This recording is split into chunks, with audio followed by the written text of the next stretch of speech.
we are back here on the GSMC Football Podcast. And for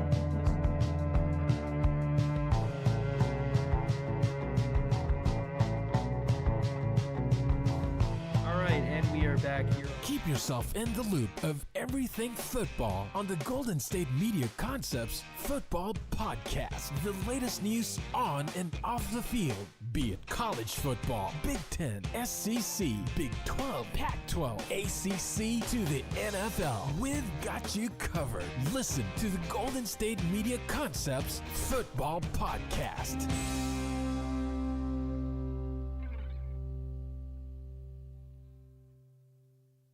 And welcome everybody to another edition of the GSMC Football Podcast, brought to you by the GSMC Sports Network. As always, I'm your host, Kenneth, and it's great to have you guys here on this Monday, July 15th. We have a lot to talk about on the show today. Before I get into that, just want to remind you guys, as always, to tip or donate, get your comments recognized, make sure to go to the following link. That is gsmcpodcast.net. Really helps the show, makes the show more interactive between myself, the host, and you guys, the viewers. Again, that is gsmcpodcast.net.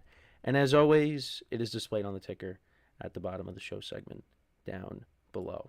So let's get into what we're going to talk about for today. So we're going to start off the show. So I'm going to be doing some rankings of the quarterbacks from each division. We'll be doing that over the next 2 weeks. So we're going to start off with the NFC East. So I'll get into that in a second. Then in the second part of the show, we will talk about the Bengals and T. Higgins. They did not agree to a long-term extension, so he is going to officially play under the franchise tag. And I'll talk about that and what that means for his future, the Bengals' future. That's something that we've talked about a lot this offseason, but it seems like it's going in a certain direction that we'll get into. Then in the third part of the show, we will talk about Tyreek Hill, his comments on Tua Tagovailoa and why he deserves to be one of the top quarterbacks, one of the top paid quarterbacks in the NFL. So I'll get into his comments. Then in the fourth part of the show, we'll talk about the Bills. We'll talk about some comments made by Dion Dawkins on Josh Allen and his leadership and how, things have changed with the Bills with the departure of Stephon Diggs and guys on defense. The Bills have gone through some changes this offseason, so I'm going to get into that. And then in the final part of the show, we'll talk about Baker Mayfield and just some of his recent comments, some interesting comments that he made, and I just wanted to touch upon those as well. So let's get into the first topic, which is discussing the NFC East quarterbacks. So, like I said, we'll be doing these rankings over the next couple of weeks. We'll go through each division. So I don't know. This is the order I usually go in. So I'm starting off with the NFC East. And hopefully this goes well here. So hopefully it doesn't. Okay. Well, you kind of got the rankings here. Oh, nope. Okay, here we go. All right. So just pretend you didn't see the first part. But anyways, so number 4 I have Daniel Jones, and I don't really have any expectations for Daniel Jones this year. He's coming off of injury, and he's a guy that's been injured a lot over the course of his career. And I know we've been watching a lot of Hard Knocks lately, and the Giants, they, are talking about Daniel Jones and that he's the guy. But you also see that, they were trying to trade up with the Patriots to draft Drake May. They love Drake May, but that obviously ended up not being the case. They also brought in Drew Lock to be the backup to Daniel Jones. That was something that you saw in Hard Knocks as well. And, yeah, I just don't think Daniel Jones is going to play the full season. I think he's going to miss some time. Now, when I'm talking about ranking these quarterbacks, I'm ranking them based on the seasons that I think they're going to have. So, and I feel like the 3 and 4 spots are kind of interchangeable. I feel like you could go either way. Same thing with the 1 and 2. Because that's, 1 and 2 especially, because I think it's very close in the 1 and 2 spots, even though you just saw who's in the number 1 spot. But, yeah, I think Daniel Jones, I'm going to put him at 4 because I just don't know if he's going to play the full season. Now, the Giants, they drafted Malik Neighbors. They're giving him a number 1 wide receiver, something he really hasn't had. And I think him combined with, some of the other receivers that they have, Wan'Dale Robinson, Jalen Hyatt. I don't think that's, again, these aren't star receivers by any means, but I do think these guys are productive. Well, we got to see more from Jalen Hyatt. But, with the inconsistencies at quarterback last year, we really couldn't see him live up to his full potential. Wan'Dale Robinson, I thought, had a solid year last year for the Giants. He looks like he's a solid player, so, we'll see what he could do. The tight end spot, it's going to be interesting, who kind of separates themselves from the pack now that Darren Waller's not there. They did draft a tight end, and, you still got Daniel Bellinger there. They signed a couple of tight ends as well. And then the offensive line, they addressed that. They signed a couple of guys. So, we'll see. And of course, there's no more Saquon Barkley either. Now it's Devin Singletary. So, we'll see. But, for me, I think I'm going to put Daniel Jones at 4. Now, could he surprise some people? Who knows? Could he be the Daniel Jones from 2022, but, maybe elevate the amount of touchdowns he throws? Because he had a ton of rushing touchdowns. That's something that a lot of people don't give him credit for is, his ability as a runner. I think that's what makes him dangerous. I mean, he's not as, elusive as Lamar Jackson, but you know what? He, that's something that, that's an important part of his game. So, you're hoping to see more of that this year, as well as, well, I want to see more so of him throwing touchdown passes, not running in touchdowns, but we'll see. But yeah, I have him at 3. And I went the wrong way again. Okay. So, again, this is like the first time I'm doing like a slideshow with these rankings here. So, once we go through more of them, I'll get better with the transitions here. But yeah, so you saw the number 1 spot again. So at 3, I got Jayden Daniels. Now again, I'm not an expert on these guys that are coming out of college, so I can't sit here and tell you, what I think. I mean, I think Washington does have some pieces around him going into this year. I'm not very high on Washington as a team. I think what's going to hold this team back from being better than last year, I think, is their defense. Now, they did add some pieces this offseason, both free agency and the draft. And, they traded guys. They traded Montez Sweat. They traded Chase Young. But they drafted Newton for the defensive line. They brought in Bobby Wagner, Jeremy Chin. Those are some of the names that I could think of off the top of my head. But the secondary was really bad last year. And I don't know if they did enough to fix that. Now, Dan Quinn's the new head coach. Again, I'm not really a fan of the hire. Based off of what happened in Atlanta, how Atlanta finished off, and that last game against the Packers in the playoffs, I just did not sit well with me. But I could be wrong, because it did start off well in Atlanta, and he brought a team to a Super Bowl. And let's not forget, he was with Seattle as well during their prime years, so who knows. But, yeah, Jayden Daniels, I'm going to put at 3. You got Terry McLaurin.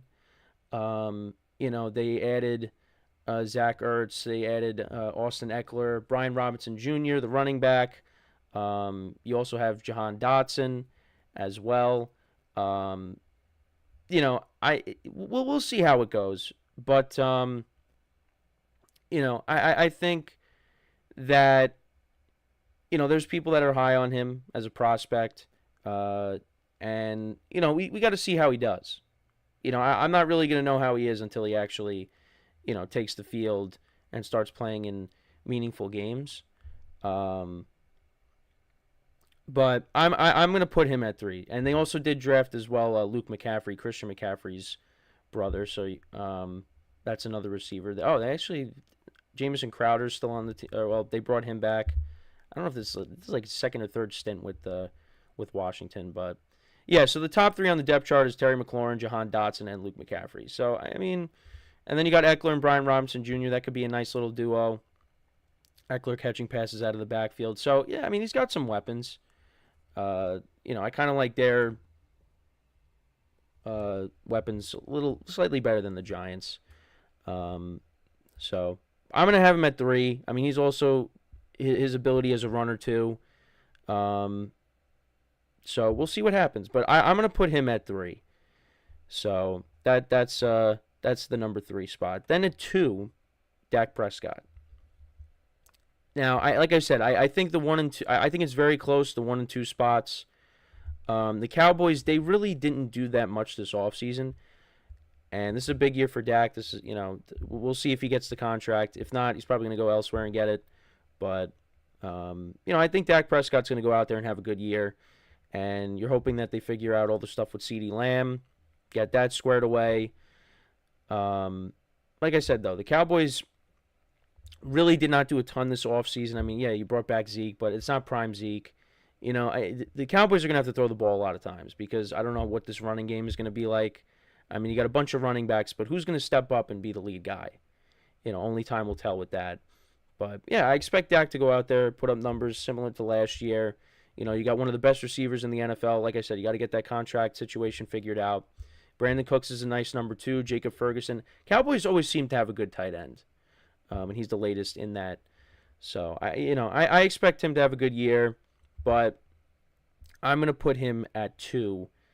And, we'll see what happens. I know some people are down on the Cowboys, and listen, I'm a Giant fan, but I think we should pump the brakes a little bit. This team, I think, should be in the playoffs regardless, and, probably an early round exit. But they're a good regular season team. Dak puts up good numbers in the regular season. I think that's going to continue this year. So, we'll see who steps up as the number 3 wide receiver as well. But, I think he's going to put up good numbers. I mean, I don't really know what else to say. But I got Jalen Hurts at the number 1 spot. I think we're going to see a return to how he was before the collapse. You want to see him limit the turnovers. I think that was something that was a little bit of a problem. But I think what also separates Hurts from Dak Prescott is his ability to run the football and get those rushing touchdowns. I know a lot of times it's the tush-push, and we'll see how effective that is with no more Jason Kelce. But I think I like the Eagles' receiving core better than I do Dallas's. They got, A.J. Brown and Devontae Smith. I think that's, as a combination, that I think that's better than CeeDee Lamb and Brandon Cooks, even though I think, CeeDee Lamb is the best receiver out of that group. They got Dallas Goedert, who I would probably take over Jacob Ferguson. And then on top of that, you're also going to have Saquon Barkley, who you could check it down to as well. Which I think is going to really open up this offense, having a guy like Saquon Barkley coming out of the backfield. So I just think we're going to see a return to how the Eagles were prior to the collapse, and maybe we'll see them how they were in 2022. I think Jalen Hurts is going to have the best overall season out of these quarterbacks in this division. But only time will tell. So kind of recap. So at the 4 spot, got to go the other way. Daniel Jones. 3, Jayden Daniels, 2, Dak Prescott, and then 1, I have Jalen Hurts.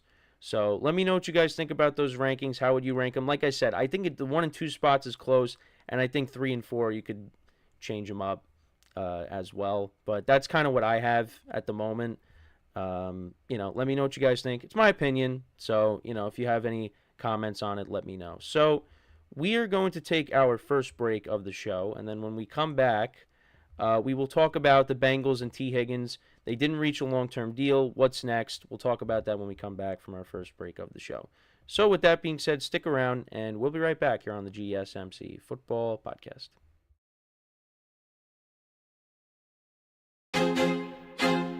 I feel like I'm losing my mind. Is everybody in the world blind? Please, Lord, give me a sign, a sign. Feel like I'm losing my mind. Is everybody in the world blind? Please, Lord, give me a sign, a sign. I wanna be the greatest. Everybody on the fake shit. I look around and feel like everybody is the fakest. I make this every day and I'm impatient, hoping one day I blow up from the basement. Statement, the top is so vacant. I don't hear shit that I think is amazing. Waiting for my day when I'm playing sold out shows for 1,000 faces. Hey, give me that crown, get in my way and to be put down. It ain't your place, all this my town. If I want that shit, then I'll get it right now. I'm losing it, the noose it fits, I'm losing shit. A stupid myth, you choose to live or choose to dip. You choose to fight or lose your grip and lose a gift. I feel like I'm losing my mind. Is Is everybody in the world blind? Please, Lord, give me a sign, a sign. I feel like I'm losing my mind. Is everybody in the world blind? All right, and we are back here on the GSMC Football Podcast. And for the second part of the show, we are going to talk about T. Higgins and the Bengals. So they are not going to reach a long-term deal prior to the July 15th deadline, which is today. So that will make T. Higgins officially he'll officially be playing under the franchise tag in 2024. He signed the tag on June 17th, and he's going to make around $22 million, $21.8 million in 2024 under the one-year deal. And I think, we've talked about him a lot. Probably going to be a guy that is going to play under this franchise tag with the Bengals and then go elsewhere in 2024, or in 2025. He'll get a long-term deal elsewhere. And, it's unfortunate because T. Higgins has been a productive player for this team for a long time. Has dealt with injuries over the course of his career, but, when it comes to a lot of players, who hasn't dealt with injuries, but he's been a productive player for them. And that's another big piece that the Bengals will be losing. But I think we all can agree they're going to invest in Ja'Marr Chase. That's their number one priority, is getting him to a long-term deal. And, they drafted the receiver Burton. He's going to be that number 3 guy this year. They also brought in Mike Gesicki to be the tight end, a big target for Joe Burrow. So this is the last dance with T. Higgins, and already Tyler Boyd left in free agency. He signed with the Titans. So, and I listen, I don't think Boyd is going to be as big of a loss as maybe some people might. Well, I don't think a lot of people think that's a major loss, but still, Boyd was there for a long time too, and he was a solid number 3, and now you lose that, and now Jermaine Burton's got to step in and be that guy. To be the number 3, and we'll see how that goes. But yeah, it's it's unfortunate, but you kind of understand it. You can't keep everybody. You got Joe Burrow under a big contract now. He's the highest paid quarterback in terms of AAV. So you get it, but it's just you want to keep T. Higgins. And it just doesn't seem like that's going to happen. Now, where could he go?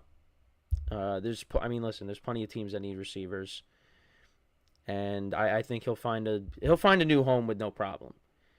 But it just it doesn't seem like it's going to be with Cincinnati. Now, but who knows? Maybe they surprise us. They're able to come to an agreement, and he stays. But it just seems like the writing's on the wall that he's going to end up going elsewhere, and he will not be a part of the Bengals. But yeah, he had his worst statistical season in 2023 due to injuries, of course, and Joe Burrow being hurt. He missed 5 games. He had a career low, 42 receptions, 656 yards receiving, and 5 touchdowns. But yeah, he will become a free agent in 2025.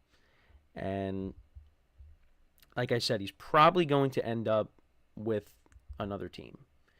And maybe he goes to a team within the division, maybe. I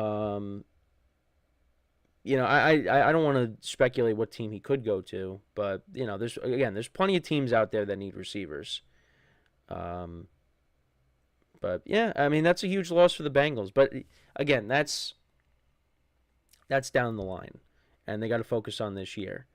And the Bengals, they want to get back to the AFC Championship game, get back to the Super Bowl, because they had a nice run where they made it to back-to-back AFC Championship games, but of course against Patrick Mahomes and the Chiefs. And T. Higgins did score a touchdown in that Super Bowl that they got to against the Rams, although there should have been a penalty on the play, but he did score a touchdown in that Super Bowl. He's just a big target. He's you want to have that. He's a nice guy to have opposite of Ja'Marr Chase. And that's a solid duo that they have, but they might not have it for that much longer. But the biggest thing for this Bengals season, and I just told you the stats of T. Higgins from last year. You know, if Joe Burrow's healthy and T. Higgins, stays healthy, but the main thing is if Joe Burrow stays healthy, T. Higgins is going to put up big numbers, and the Bengals are going to be a force in the AFC once again. But I do have some concern. Just from what I've seen, there's concern with this injury that Burrow had last year, the wrist injury. I'm a little worried, but you know what? I've been optimistic, right? I'm optimistic with teams. I'm optimistic with the Jets, and Rodgers coming back from the Achilles injury. So you know what? I'm going to try to be optimistic with Joe Burrow, and him coming back from his wrist injury. And if he's the Joe Burrow that we know he can be, he's going to go out there and he's going to have a great year. Could be an MVP candidate. And he's got 2 studs at wide receiver. And, T. Higgins is going to put up a big year if Joe Burrow's healthy. And T. Higgins has got to stay healthy too, like I said.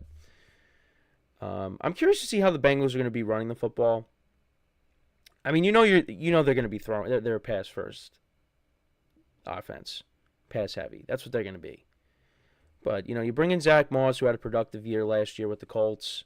Chase Brown is going to be the number 2 back going into his second year. How is that going to be? But, they're going to be a pass-happy offense. They're going to be throwing it a bunch of times. And that's why maybe you kind of, worry a little bit with Joe Burrow and that wrist. But we'll see. So, I mean, I guess, listen, there's a lot of teams that could use, now back to T. Higgins, there's a lot of teams that could use T. Higgins. The Patriots, I know, are one team that comes to mind that need receivers. But, if they give him a lot of money, could go there. My team, the Giants need receivers. I know I just talked about the receiving core in the last segment.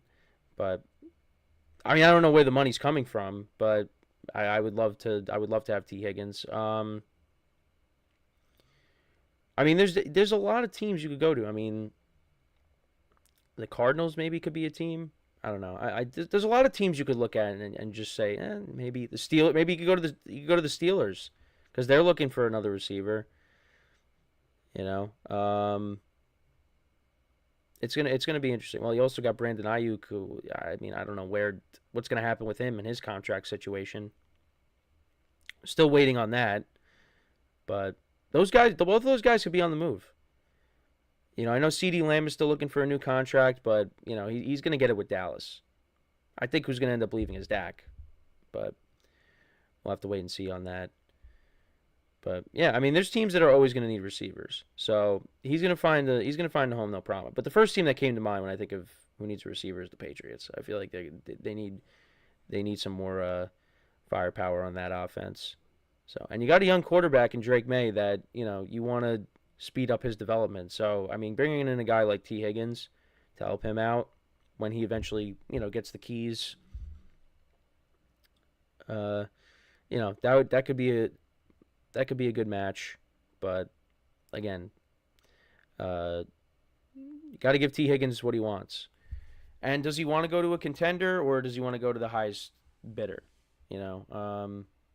That's the question. So we'll see. But again, that is way down the line. We got to just focus on the 2024 season at the moment. But it's just stuff to think about.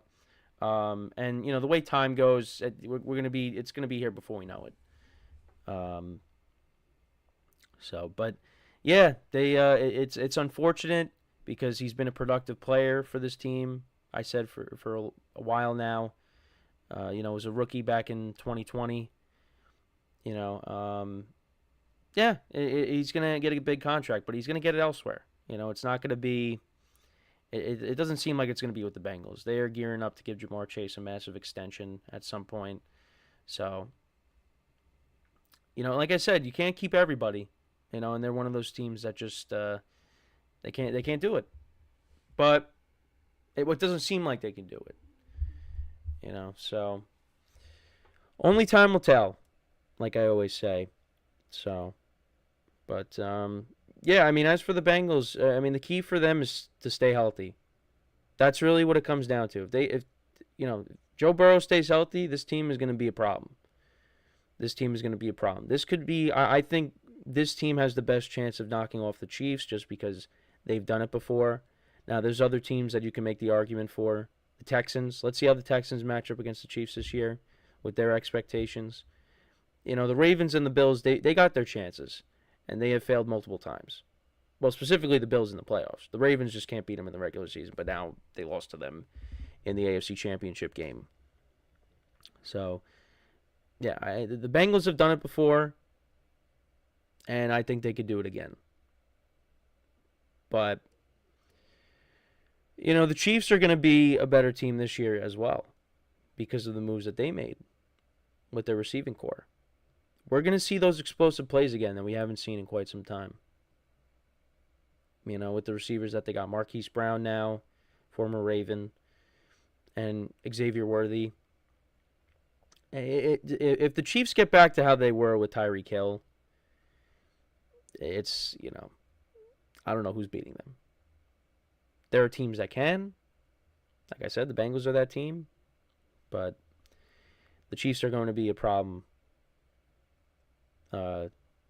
offensively again during the regular season. Because, that was a rough year for them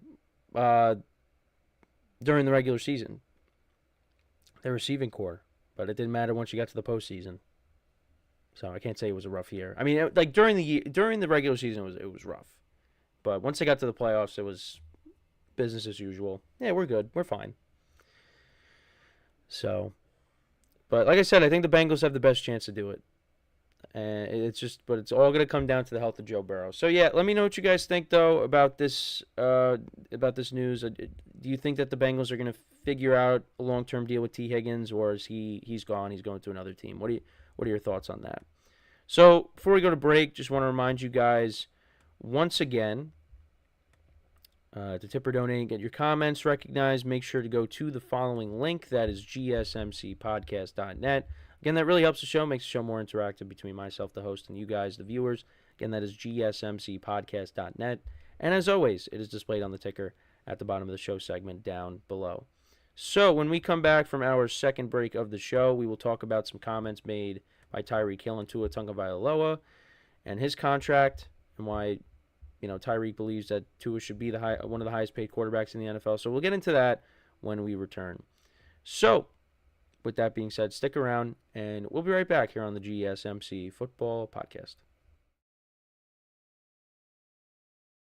Looking for your daily fix of sports talk without having to pay for it? GSMC Sports Network is available on YouTube. Just search GSMC Sports Network. Get your fix of daily sports talk shows on YouTube, absolutely free. NFL, college football, NBA, MLB, MMA, UFC, fantasy football, and so much more. GSMC Sports Network has shows running all day long, with new sports shows starting every 2 hours. Just like on your favorite cable sports channel, except GSMC Sports Network is absolutely free. Just search GSMC Sports Network on YouTube to catch one of your new favorite shows, like the GSMC College Football Podcast, Chip Shot Football Podcast, Hoops and Heels Women's Sports Podcast, GSMC Basketball Podcast, and so many more. Check it out for yourself. GSMC Sports Network, now available on YouTube absolutely free. Search GSMC Sports Network on YouTube right now.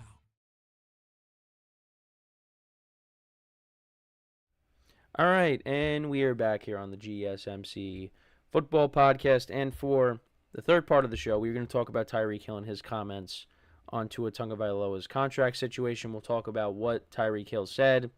And he said that Tua deserves to be one of the highest paid quarterbacks. So let's get into that. And he said, for people to sit here and try to discredit Tua and say he's not deserving of a contract is wild to me. A lot of guys on the team understand his value and understand that we need him. We need his leadership. We need the mindset that he brings into each and every week. It's there. It's like Terminator almost. Man, I feel like he should be one of the highest paid quarterbacks in the league. And he also said for Tua's development and where he's come from and where he is now, that should speak volumes to a lot of people. Like a lot of people can say, oh, he has Coach Mike McDaniel calling plays. Oh, he has XYZ receivers. That kind of sounds like stuff that I've been saying. or he's got all these playmakers. But at the end of the day, you still got to get those playmakers the ball.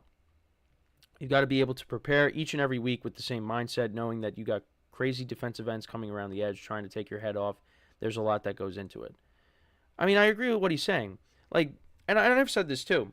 It's like, what do you just not want to surround him with playmakers and say, show me that you can win without anybody to throw to? You know, the Dolphins getting Tyreek Hill was huge. And it has really helped the growth of Tua Tagovailoa. You got him, and you got Jalen Waddle. You know, that is a nice duo that they got. You know, how many times do I talk about the track stars that the Dolphins have on this offense? Now, where my criticism comes in is Tua and the Dolphins against these better teams in the conference. You know, we look at Tua's numbers from last year. Led the league in passing yards, 29 touchdowns to 14 picks. You want to see the interceptions come down. But had a great year. Where my criticism comes in is, like I said, against these better teams. 0-2 against the Chiefs last year, lost to the Ravens, got swept by the Bills. That's where my criticism comes in, because you look at the stats and you go and you're like, wow, yeah, Tua had a great year, but what did this offense do? What did this team do against some of these better teams? Now, I mean, I don't think it's entirely Tua's fault that the Ravens dropped 50 on him, but you know, I mean, they turned the ball over. You know, and people, you know, nickname him that. Tua turned the ball over. You know, it's, you know, I mean, I don't say that, but you know, that's just how people label him. And what happened when Tyreek Hill got hurt against the Titans? Tua did not look good in that game once he got taken out of the game. The Dolphins were in prime position to win that game, and they blew it. But I think that's where the criticism comes in. When Tua goes up against these better teams. Now, I think he deserves to get, based on the year that he had last year, he deserves to get paid. Now, I would not pay him $55 million a year, like a Joe Burrow. Even Trevor Lawrence doesn't deserve the contract that he got. I think he deserved to get his new contract, but not for that kind of money. And the Dolphins, they don't want to give Tua that kind of money. They're trying to work something out where they can meet in the middle. And however much money it is, if it's lower than what, you know, some of these other guys got, like Burrow, and, you know, even Jared Goff as well, it's got to be below the $50 million. Now, again, I'm not going to sit here and pretend I'm an expert on, you know, the market and things like that, but it's just, I just know that Tua, I don't think he should be making the same money as a Joe Burrow. I don't think so.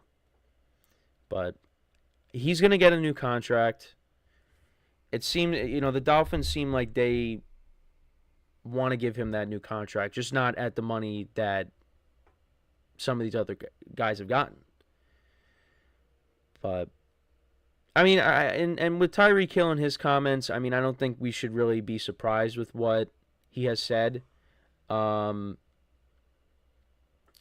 Hill is Tua's number one supporter, and he's being a good teammate.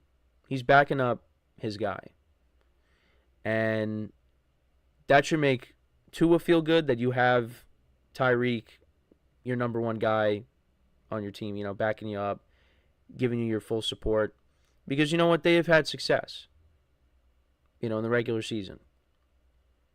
You know, Tyreek Hill had a big year, and that was with Tua at quarterback. Now, if it were me, I know Tyreek Hill wanted to get paid, and now he's looking to get a new contract. But, you know, I think I would have wanted to stay with 15 in Kansas City. And I know it's Kansas City. I know it's not, you know, you're not in Florida. You know, you'd be playing in that frigid weather, you know, come playoff time.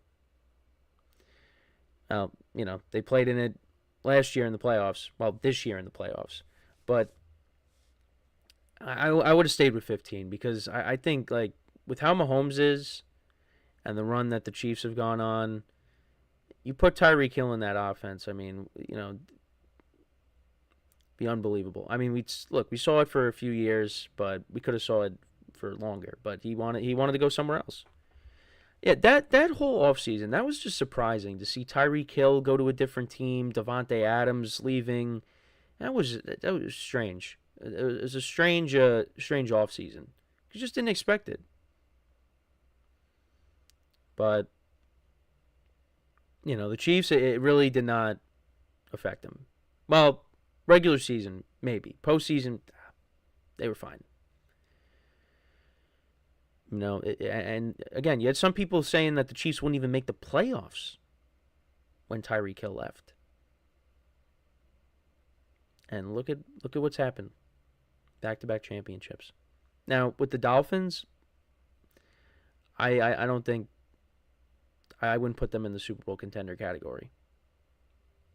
I think Tua is what is going to hold them back. Right now, I don't look at Tua and say that's a Super Bowl caliber quarterback. And I think it's hard because, again, you play in this tough conference. I mean, this is the Chiefs' conference right now. I think it's part of that, but I don't know. I just feel like you have guys around you that elevate you. And, for some teams, that's a problem. Because you want to have the guy that elevates the guys around. Now, I mean, it's hard for, any quarterback to elevate, Tyreek Hill. Because Tyreek Hill could play with whoever and put up good numbers. I mean, yeah, he had Patrick Mahomes. So, yeah, you were kind of on that same plateau, I guess. You're on the same level. Elite quarterback, elite wide receiver. Like, I don't think Tua is elite. But, yeah, it's just those guys in Miami, they elevate Tua. And on top of that, you have a good running game with Raheem Mostert, Devon Achane. But you want to have guys, you want to surround your quarterback with as much talent as possible. And I think this Dolphins team, now we got to see how the defense is. Guys coming back from injury, they had to let go of some guys. How is their defense going to be? But this Dolphins team on paper, they should go out there and be a contender. Get into the playoffs, end this playoff drought. Now, for me personally, I don't think it's going to happen this year. Based on what I've said this offseason. Now, again, my opinion can change throughout the year.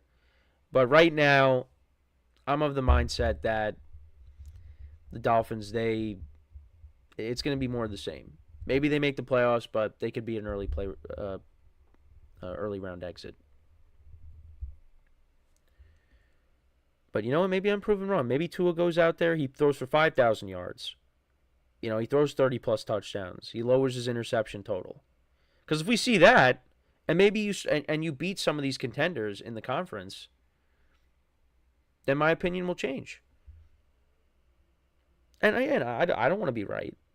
Tua goes out there and he proves that he's the guy, and the Dolphins, they make a deep playoff run, and everything I just said happens. And I don't think everything's going to happen. I mean, in a perfect world, yeah, that'd be great to be right. Like, oh yeah, look, passing yards, you passed for 5,000 yards, 30-plus touchdowns. Lower the interception totals. I don't think every single thing I just said is going to happen, but at least a few of those things happen. Like, they get to the playoffs and they win a playoff game, and Tua is responsible for that. That's big. That would be big. So, we'll see what happens. But, I don't think the Dolphins are going to be, the way I'm talking about Tua, I don't think the Dolphins are going to be this terrible team. I think, they're going to finish with a good record. And they will be in contention for a playoff spot. But they got to do more than that. And he's got to do more than that. So, yeah, curious to see how these negotiations go. Does he get a new deal before the season starts? I mean, if they let him play out the contract, and see if he could repeat it and maybe even do better. Because, if Tua bets on himself and they don't come to a long-term deal before the season starts, and you go out there and you have a better year than you did last year, well, then the Dolphins are going to have to pony up and give you more money. If they want to keep him, of course. I mean, or they could just be like, yeah, we're good. We're still going to go in a different direction. We'll see. But I don't know. It seems like, I mean, I'm thinking Tua is going to stay, and they're going to agree on a deal. But who knows? And it's a big year for them. Like, if the Dolphins, like, if the season ends similar to how it did last year, or they just don't make the playoffs, I mean, there's going to be some changes. I mean, could Mike McDaniel be on his way out already? I mean, he is going into his third year. I mean, they're expecting results. Get to the playoffs and win a playoff game. So it's something we'll keep an eye on. But let me know what you guys think about the Tua stuff, about what Tyreek Hill had to say. Again, Tyreek Hill is backing his guy, as he should. He's been a big supporter of Tua's since he got there. Also, if you saw Tyreek Hill's top 5 quarterbacks, there was no Josh Allen, there was no Joe Burrow in the list. It was Mahomes, Tua, I'm forgetting who else. I think Dak was in it. And Lamar was in it too, I think. And then he had Baker Mayfield. He had Baker Mayfield in the top 5. But he did say he's a troll, so he was kind of trolling a little bit. So don't take him too seriously. But, of course, people still reacted to it, even with him saying that. So, yeah. But, yeah, let me know what you guys think, though, about the Tua stuff, what Tyreek Hill had to say.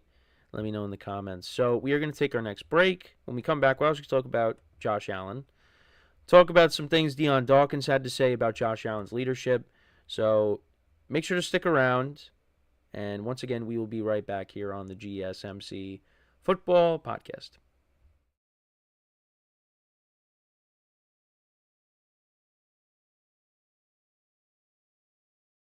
For the best and latest podcasts available anywhere, go to the podcast app on your cell phone and type in GSMC to access free content-rich podcasts on health and wellness, book reviews, sports, entertainment, relationships, social media, movies, technology, finance, and even weird news. Subscribe and download the GSMC Podcast Network's family of shows, available everywhere podcasts are found.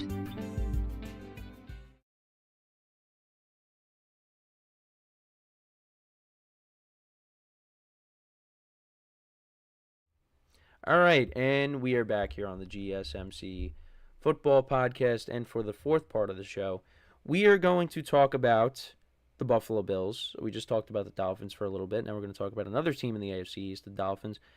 Some comments made by Dion Dawkins on Josh Allen and his leadership. Josh Allen being more vocal this offseason, according to Dion Dawkins. So he was on the Herd last Wednesday, and he said Allen has barked a bit more than in past years. He said Josh is one of those guys that will do what it takes at that moment. He's definitely a barker when that time comes. I've actually seen the bark a lot more this OTAs, where he's been very, very verbal because our team is different. It's different. We got some young dudes that when they come in, they see a little bit of success and they can change. So Josh is doing exactly what he should. And they've gone through some changes. I mean, you also drafted a receiver. You drafted Keon Coleman. They're expecting big things out of him. They signed Curtis Samuel, Marquez Valdez-Scantling, Chase Claypool, Mac Hollins.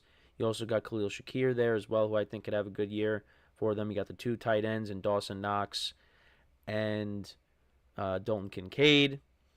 And you got James Cook coming out of the backfield. So, yeah, there is a lot of changes. There's no more Stephon Diggs, no more Gabe Davis. And then on defense, you got Micah Hyde, Jordan Poyer, and Tre'Davious White all gone as well. So, yeah, the Bills are going to look a little different. I know there's some people that think they're going to completely fall off, but I feel like it'll have some impact. Also, their center, Mitch Morse, he left. He's on Jacksonville now, to help protect Trevor Lawrence. So, yeah, things are going to be a little different. But that doesn't mean that the Bills are just going to fall off. Now, I do think it's interesting what Dion Dawkins said, that Josh Allen is, as he said, barking a little more. And I do understand from that angle that, yeah, you got a lot of new guys, in this offense that you got to try to get up to speed, try to get on the same page with them, whether it's young guys or veterans, you want to make sure you're all on the same page. So when you get to the season, it's not like, everybody's going to be a deer in headlights and doesn't know what to do. Even though there might be a little bit of that because, not everybody doesn't play during the preseason. And I know there's talk about how, yeah, we keep eliminating preseason games, but I know, from some of the sports shows I watch, they talked about how, well, you keep eliminating preseason games and, the starters don't play. Well, then they got to get back up to speed when the games actually start, when the regular season starts, and they're playing sloppy football. And then, once we get, more towards the middle part of the season, that's when a lot of these teams are crisp and, they're playing their best football, if that made sense. But yeah, I understand that. I mean, again, I don't like the preseason, but you do understand that. Yeah, I mean, you got to play a little bit in the preseason. You guys got to play a little bit just so you get some practice in, you get some actual game action in, before you get to the real thing. But yeah, it's going to be an interesting year for the Bills. I think that's another thing to keep an eye on as well. Is just. For every team, there's things you can keep an eye on. But, yeah, you got all these new receivers, and I think with Josh Allen, they're going to be fine. This is a team that will compete for a playoff spot, and I know they struggled last year. But, I still look at Josh Allen as one of the best quarterbacks in the NFL, and I think when you have him, you got a chance. You're always going to have a chance. I'm curious to see what receivers step up and who kind of separates themselves from the pack. Like I said, they're expecting big things out of Keon Coleman. I thought Curtis Samuel was a nice signing, so I think he's going to have a big role. Shakir, like I said, I think will have a good year. But it's about the other guys, too, the Matt Collinses of the world, the Chase Claypools, the MVSs. Like, are those guys going to play a role? Chase Claypool, his career got off to a good start with the Steelers. He had that 3-touchdown game, against the Eagles back during the COVID season. Like, his rookie season was promising, but then it's just been, he's fallen off since then. And who knows what he's going to be like in Buffalo. Could even be cut. Who knows? Depending on how things go between training camp and the preseason. But, yeah, he was with the Bears, didn't really do much, went to Miami, really didn't do anything. I think he did catch a touchdown. But, yeah, it's just, he hasn't really had an impact. So, you have him. MVS has made big plays over the course of, his career, but drops have been a problem for him. But he made big plays when they mattered most, in the playoffs last year or this year with the Chiefs. In the Super Bowl, icing the game in the AFC Championship against the Ravens, caught that third down pass. So he does make big plays in big moments. It's just, got to work on being able to hold on to the football. So, yeah, and I think another thing too, they are going to lean on James Cook a lot. Similar to last year. James Cook, when they went from Ken Dorsey to Joe Brady, that's something that, they ended up doing, and Josh Allen, there were times where he didn't have big games. James Cook, one of them was the Cowboys game. James Cook had that monster game. James Cook, this could be the year of James Cook and this Bills offense. And that's something that I, kind of criticized the Bills, even before doing this show, is just how they were kind of one-dimensional and how, it's just Josh Allen throwing the football, 40, 50 times, and they just really don't have a threat coming out of the backfield. They had Devin Singletary, they had Zach Moss, but yeah, I called them the Buffalo one-dimensionals. Now, again, it worked for them because, they made the playoffs a lot and they got to the AFC Championship game against the Chiefs, but, you want to have a balanced attack. But then it kind of went the other way where, James Cook is running the football and they're not really throwing it. But if it's working, why do you stop it?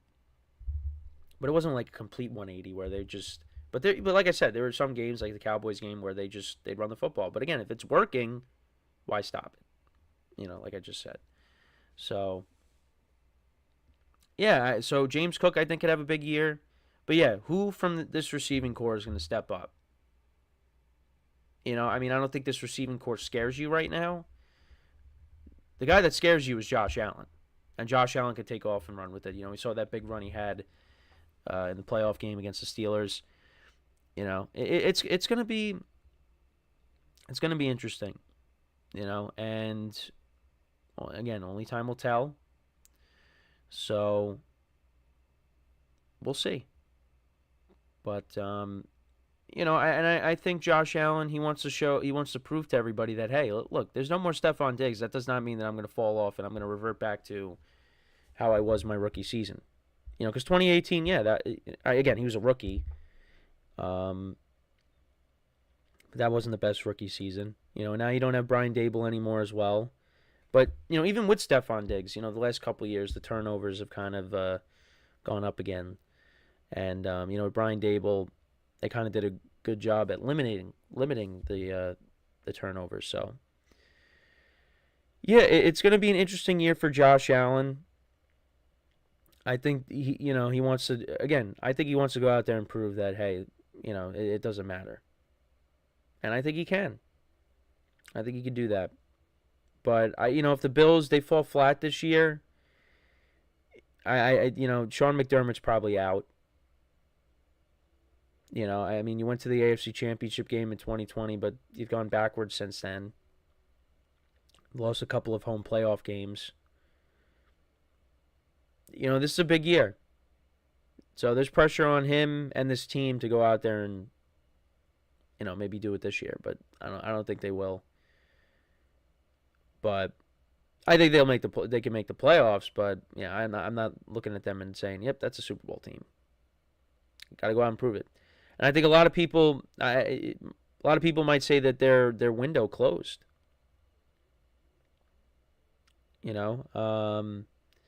I think their best chance might have been a couple years ago. Losing to the Chiefs in the divisional round. Not this past year, but in the divisional round, that epic playoff game. I think that could have been their best shot. But that ended up not happening. 12 seconds, and, right, was it 12 seconds? Whatever it was, the Chiefs had all 3 timeouts. They got in the field goal range. Butker kicked the field goal, and the Chiefs got the ball. And they changed overtime rules in the playoffs, for the Bills, basically. So, yeah, look, I don't think the Bills are just going to fall off and not be a good team this year, but it's a big year. So, we'll see. I talked about the Dolphins and how they got to go out there and win a playoff game. Well, Bills are another team. Got to go out, but they got to go further, Because since the AFC Championship game loss to the Chiefs, they have gone backwards. And 3 out of the 4 years, they've lost to the Chiefs.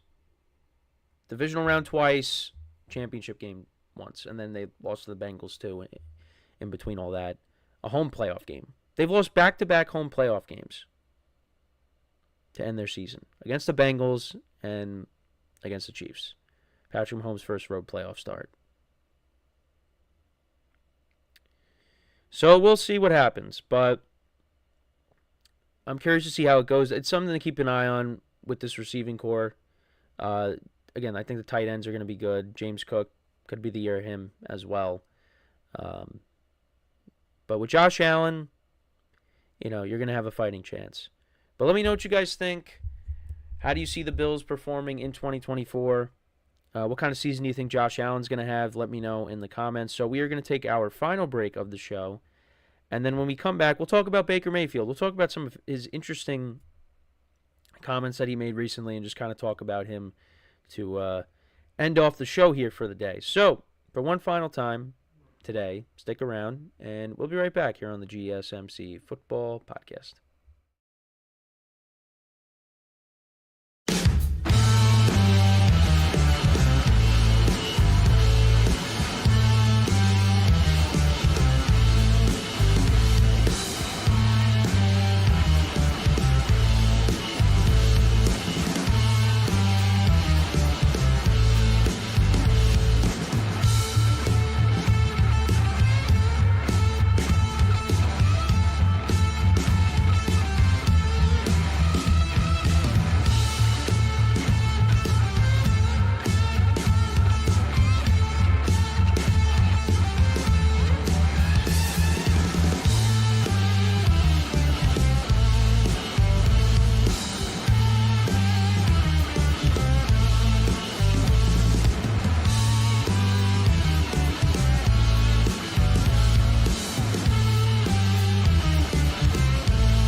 All right, and we are back here on the GSMC Football Podcast. And for the final part of the show, we are going to talk about Baker Mayfield and his comments, recent comments, of comparing himself to dirty laundry. But actually, before I get into that, because I wanted to mention this earlier in the show, and I didn't, I wanted to bring up the passing of a couple of individuals in the NFL community. So you had Monty Kiffin, longtime defensive coordinator, and then also recently, yesterday, Jacoby Jones passed away as well. And that was another... There's been some shocking passings in the NFL community over the last year or so. Jacoby Jones was 40, so that was a shocker. Of course, a couple of plays that I think of when I think... Well, actually, a few plays. Of course, you had the kickoff return in the Super Bowl against the 49ers. And then, before that, a few weeks before that, against the Broncos, Flacco threw up that pass to him in the divisional round against the Broncos, and he made that catch over Raheem Moore for the touchdown. And then a funny moment on Thanksgiving a year later when Mike Tomlin was, standing a little close to the field there, and kind of got in the way of Jacoby Jones as he was running back a kickoff, and got out of the way and kind of made Jones change his route a little bit. That affected him, and if Tomlin's not there, Jacoby Jones probably takes that to the house. But that was the other play as well. But just a shocker. And again, just we've had these shocking passings, over the last year or so with, some other guys as well. So it's just, it's very sad. My heart goes out to his family, out to Monty Kiffin's family as well. Like I said, I wanted to bring that up in the, earlier in the show, but I forgot to, so I'm going to bring it up now. But yeah, it's sad. And, I never really like talking about these on the show just because then you got to, get back to, what, you were originally talking about, because there's no clear way of, transitioning now back into, what we're going to talk about, because I just said we're going to talk about Baker Mayfield and him calling himself, comparing himself to dirty laundry. So, but yeah, it just sad news on that front. And, but I wanted to bring it up, just because, it's a big deal. So yeah, let's get back into, again, no easy way to get back into what I was originally going to talk about, and that's Baker Mayfield and, his recent comments. But yeah, let's get into it, though. So yeah, he compared himself to dirty laundry. And he said, so these are some of his recent comments. You're having a lot more fun when you're not getting shipped off to different places like a piece of dirty laundry, I'll tell you that. So when I got embraced in Tampa, it made a world of a difference. I've always played ball to enjoy it. I mean, it is a game, yes, it is my job, but I love it so much. I've always worn my emotions on my sleeve. And so let people embrace that, and that's why I'm so excited for having more years to come in Tampa. And, of course, he got, paid this offseason and deserved it. 3 years, $100 million with $50 million in guarantees. And he said, I couldn't have been happier with the way it worked out. I'm so excited to be heading into another season with these guys, for the most part the same group, and just truly embrace that and build the chemistry even more. But yeah, it's been he had a little bit of a roller coaster after Cleveland. I mean, he went to Carolina, then they let him go, and the Rams picked him up because they needed a quarterback because, Stafford got hurt, and he had that win against the Raiders on Thursday Night Football. Just showing up, didn't know anything about the playbook, but he got thrown right in. They won the game. And then he ends up now in Tampa, and, we didn't know what kind of season he was going to have. This is now the post-Tom Brady era, and he had a good year. They won the division. They won a playoff game, and you know what? They were competitive against the Lions, too, for a little bit there in that game. So, I mean, I don't really know what my expectations are with Baker. I don't really have these high expectations. Like, I think Baker's going to go out there and have an even better year, and the Buccaneers are going to, get back to the Super Bowl with Baker. No, the division's tougher.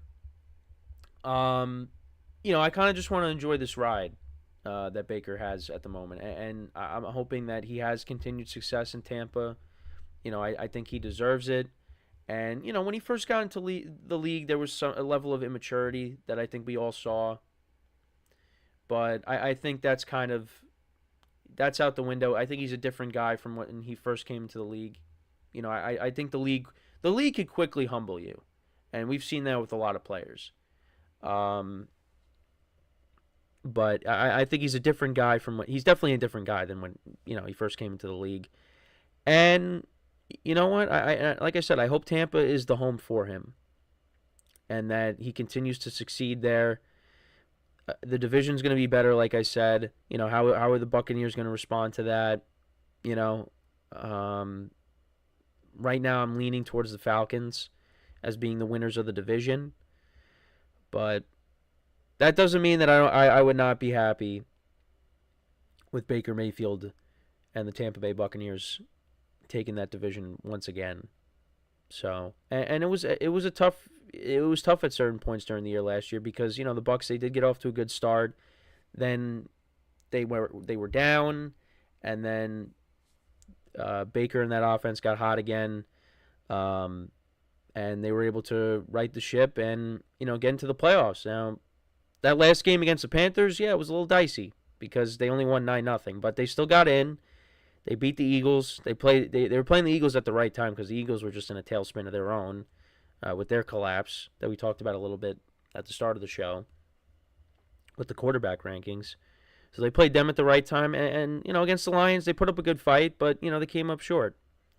So what's going to happen this year? I mean, I don't look at the Buccaneers as another team. I don't look at them as a Super Bowl contender. But, they still got guys from that Super Bowl team. It's not like those guys are completely gone. You still got Mike Evans. You still got Chris Godwin. They also brought back Antoine Winfield Jr. Still got Levante David as well. They were able to bring him back. They brought back all their free agents. So, they're trying to run it back, and we'll see, how they do. I know I saw an article. Rachaad White is looking to have a big year. He's been a productive player for them his first couple of years in the league. So, we'll see how it goes. But for me, I mean, I'm expecting Baker to go out there, put up decent numbers, and maybe compete for an AFC South or NFC South title. And, we'll see. The NFC is not as loaded of a conference as the AFC is. So even if they don't win the division, maybe they find their way into a wild card spot. So, but, yeah, just interesting comments by Baker that he compared himself to Dirty Laundry. But, yeah, he was just getting, going from team to team. It seemed like nobody, he wasn't going to be able to find a new home. The Bucs took a chance on him because they needed a quarterback with Brady retiring. And, did well. Passed for 4,000 yards, 28 touchdowns, 10 interceptions. It's a good year for him. And we'll see if he could build off of that in 2024. So that's really my thoughts on Baker. Let me know what you guys think. What kind of season do you think he's going to have? Is he going to have repeated success from last year? I think so. But we'll have to see. I think I had the Bucs around 8 wins this year. So and they open up against the Commanders. So we'll see how that game goes. That could be an interesting game, week 1. But yeah, that's pretty much it for the show for today. Tomorrow, actually no, not tomorrow, but Wednesday's show, I'll recap the Hard Knocks episode because that's coming out tomorrow night. So I'll get into that on Wednesday's show. I'm going to definitely watch some more of the receiver episodes from Netflix because I know there's some stuff that was talked about. Devontae Adams, some comments on the Jimmy Garoppolo's benching. So I know I think I touched upon that last week, but that was from that series. So I want to definitely take a look at that. Watch the remaining episodes and get to that today. But yeah, and then also the ESPYs too. I got to watch that. I didn't get a chance to. I saw Lamar Jackson won best play. I think I mentioned that on Friday. But yeah, I want to get into that as well. See if there's anything there maybe to cover. But yeah, that is pretty much it. Make sure to check out all of the other shows, of course. We're at the All-Star break now with baseball. I know the MLB draft that started last night, so we get Sam's perspective on that. We got the Home Run Derby tonight, the All-Star game tomorrow. Not really that juiced up for it. In years past, I was. The Home Run Derby, I'm not really that, excited about. I think part of it's just the participants. No offense to the participants, but I don't know. We had years where we had Ortiz and, Pujols and Miguel Cabrera, I think, was in some, and Giancarlo Stanton. I just feel like this year it's just, I don't know. I'm not really... I think the guys that are in it are good players. It's just, I don't know. We'll see how it is. But yeah, get perspectives on other things, baseball stuff, WNBA. There was that celeb golf tournament that was yesterday. There's still some stuff happening. But yeah, we're at the All-Star break, so there's going to be no baseball. Other than the Home Run Derby and the All-Star game, there's going to be no baseball till Friday when that starts up again. But yeah, and look, we still got some time before games start here with football, but we're going to get there with college and, of course, the NFL as well. The Hall of Fame game is in sight. So that is all the time that we have for today. Again, thank you guys for tuning in. We will be back again tomorrow, same time, 10:30 a.m. Eastern Time. And until then, I'm Kenneth Grunfelder signing off from the GSMC Football Podcast, brought to you by the GSMC Sports Network. Have a good day, and I will talk to you guys tomorrow. Take care.